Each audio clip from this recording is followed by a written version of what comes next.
வணக்கம்.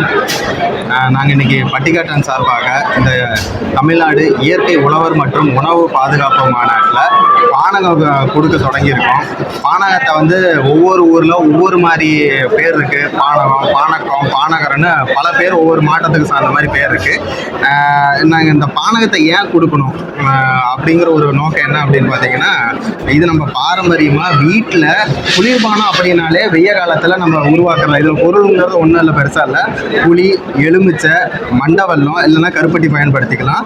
சுக்கு, ஏலக்காய், இஞ்சி, தண்ணி, இதுதான் ப்ரொபோர்ஷன் வச்சுக்கோங்களேன். இதை நம்ம ஏன் பயன்படுத்துகிறோன்னா 2 காரணங்கள் இருக்குது. ஒன்று, வெய்ய காலத்தில் நம்ம சூட்டை தணிக்கும், உடம்பு ஒரு நாள் ஃபுல்லாக நம்மளை டீஹைட்ரேட்டட் ஆகாமல் வச்சுருக்கோம்.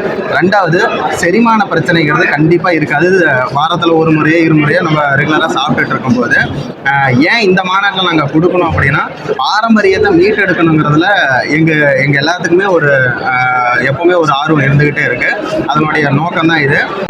எங்களோட பட்டிக்காட்டன் பிராண்டில் நாங்கள் என்ன பண்ணணும், எங்களோட அடுத்தக்கட்ட முயற்சி என்னவா இருக்கும் அப்படின்னா, நம்மளை இயற்கை விவசாயிகள்கிட்டருந்து இல்லை எங்களோட தோட்டத்தில் நாங்கள் பண்ணிகிட்டு இருக்கிற கீரை இது எல்லாத்தையுமே மதிப்பூட்டல் பண்ண போகிறோம். எந்த மாதிரி அப்படின்னா, நம்ம பாட்டி காலத்தில் பயன்படுத்தின செக்கு, உரல், உலக்க, திருக்கைகளை பயன்படுத்தி அதில் பதார்த்தங்கள் செஞ்சு கொடுக்கணும் முயற்சி எடுத்திருக்கோம். அனைவரும் மரபு மானங்களை மறந்துடாதீங்க.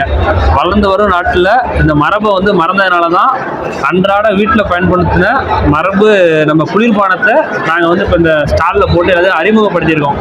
இதை மறந்துடாதீங்க. அடுத்து எல்லாருமே இதை நோக்கி பயணம் பண்ணுங்க. நாங்கள் ஏன் பட்டிக்காட்டன் அப்படிங்கிற எங்களோட பிராண்ட் நேமை உருவாக்கி இருக்கிறோம் அப்படின்னா, நாங்களாம் கிராமத்து விவசாய மக்கள், கிராமத்தில் இருந்து தான் ஒரு தொழிலை நோக்கி அடுத்த கட்ட நகர்வுக்கு நகர்ந்திருக்கோம்.